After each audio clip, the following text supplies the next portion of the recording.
If we were to pause and reflect on the education system here, it would be clear that it has changed quite a lot in just the past 5 years. All of us would be familiar with the changes. Having said that, how does our education system measure up when set against the larger picture of a Singapore that must now remake itself?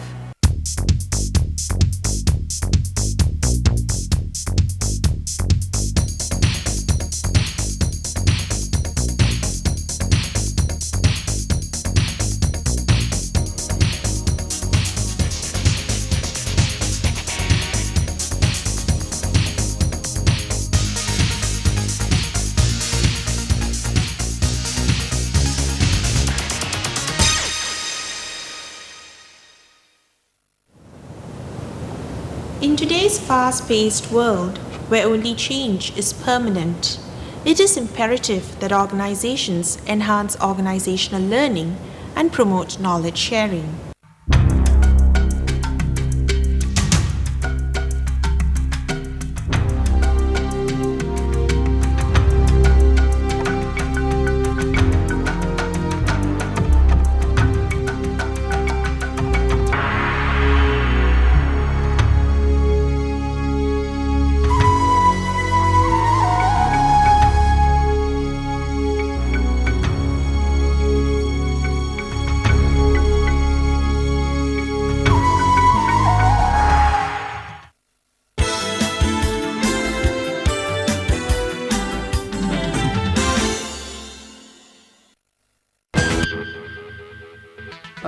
I want to migrate to the States because I want to study there. I mean, the research environment there is so happening. And I have an intention to do a PhD in molecular biology. Yes, I have been in Singapore for 16 years. I love the education system here. But then again, why should I give up the opportunities elsewhere in the world? Singapore is fracturing into 3 different social groups. I call them the cosmopolitan elites, the worker bee locals, and the unemployable. Coming from our top schools would be people like Jianming, who has internationally marketable skills. Then we have the unemployable, those that just cannot cope with the KBE and its expectations.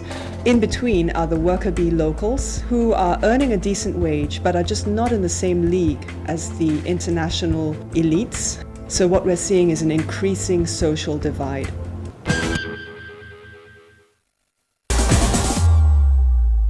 For the past year, I've been receiving much feedback from my lecturers from the various faculties, and all of them have one thing in common to say, that the kind of students that we are receiving in our universities are of much lower caliber, and we are all of the same opinion that it might be attributable to the less vigorous education system that our students are undergoing, and our examination standards are declining as a result of that. Well, my university council has looked into this, and we are considering actually introducing our own admissions exams to take in students whom we feel are really capable. Well, it is true that the workers we hire are no longer as skilled as they used to be.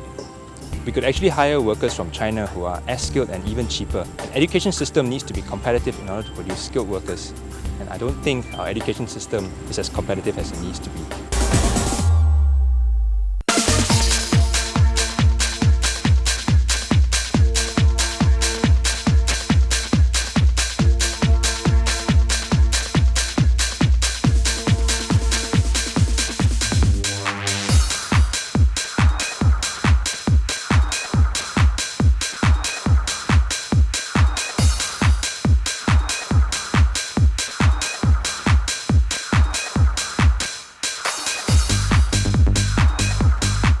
To most final year polytechnic students, a graduation project is just a final assignment before completing their course.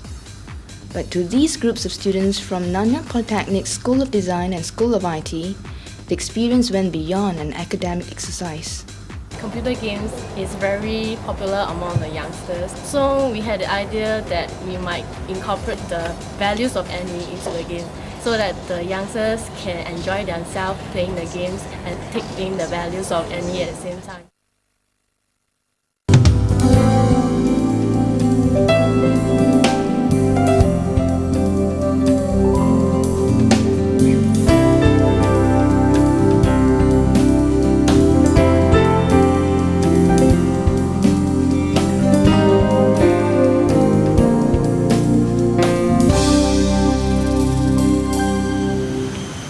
Did you see yourself in any of the scenes?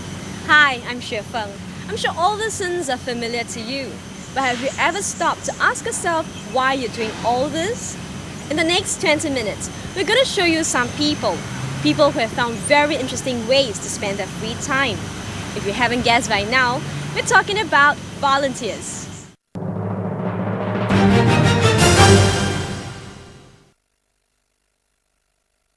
A-L-P-H-A-S-O-C.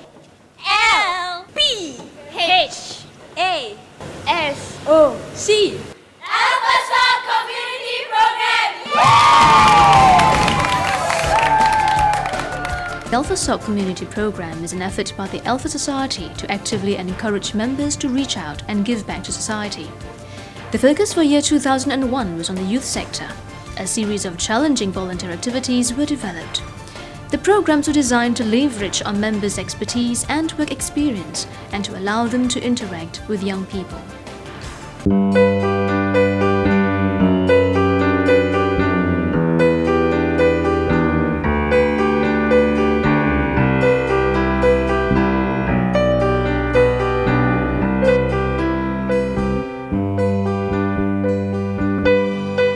The MOE HQ Community Involvement Program is an initiative of the MOE PS21 Staff Wellbeing Functional Committee.